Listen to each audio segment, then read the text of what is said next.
Okay, man, the Celtics have forced a Game 6 back in Miami, and that first quarter especially was just wild, man. I mean, at one point it was 18-5, and I suddenly had this moment of like, okay, so this team in Game 3 by about midway second quarter looked like they were mentally checked out, taking bad three-pointers and all that.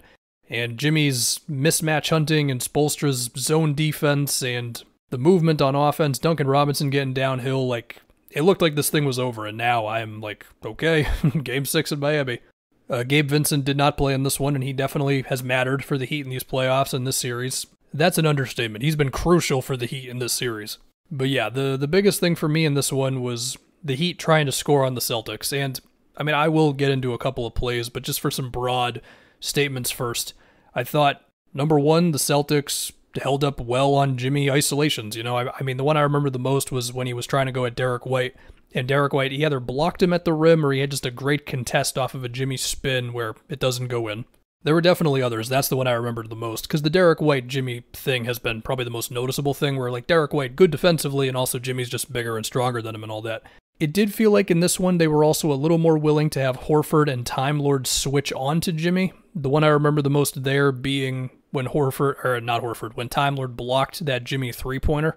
And, speaking of that, switching specifically, I think a big thing in this one, as they were switching a whole lot of stuff, not just the Jimmy stuff, of course, is they were getting real physical with Bam, like off the ball especially, just not allowing him to get to his spot. And, I mean, he did have a couple of baskets in the second half. Like, I remember he made a couple of jump shots over Al Horford dropping and stuff. But, I remember that one where Tatum switched onto him and he got a travel out of him. One where Grant Williams was on him right in front of the rim. And, I mean, it was a makeable shot for Bam, but he just missed it right in front of it. It was like a hook shot. It felt like there were a number of times where Bam had it in the middle and then just a bunch of Celtics are reaching in on him, and whether it's then going the other way or he picks it up and throws it out to somebody else, but there's only like 5 seconds left on the shot clock. And, that sort of thing throughout the first 3 games of the series was not going well for the Celtics because it was just leading to open stuff all day for the Heat. So that's a matter of timing and aggressiveness and also the physicality like early in the play. There was one play where the Heat were successful against the switching defense that really stuck out to me, where Bam slipped a screen, got to the middle of the floor, and then it was like Grant Williams rotates over to him, swing to the corner, swing to Duncan Robinson for an open three. He made it.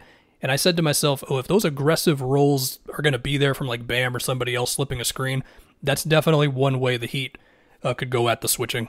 I remember one play where Rob got pretty high up on a Strus action, and then he got back to Bam, so the Bam took that free throw line jumper. He missed that one, but hey, it's not a Max Strus open three, right? And then, of course, you had just the more loud plays defensively. You had the Marcus stripping Lowry when Bam was screening for him.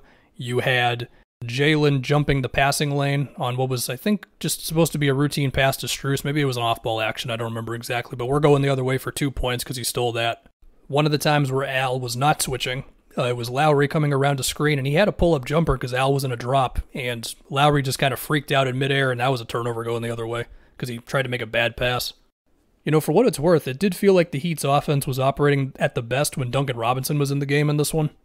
He had, once again, another attack off of a Bam handoff action versus Horford in a drop, which then led to like a floater. And that's been kind of there for Robinson in this series, like him doing stuff off the dribble.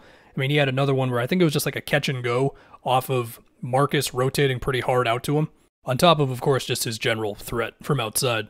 Another thing that I think the Celtics opened up with that did lead to the Heat offense being pretty slow was they were picking up the guy with the ball in full court or half court, not on every single play, and it did feel like they moved away from it, unless I'm crazy, by about midway second quarter. But to open up the game, like there were possessions where Jalen was picking up Lowry full court, or Marcus was picking him up full court, or just random plays where like, we'll just start it at the half court, Now there was one time where I think it was Tatum who picked up Jimmy early, and then Jimmy kind of blew by him, and I think they got a 3 in the corner off of it, so that's the fear. But it was like, okay.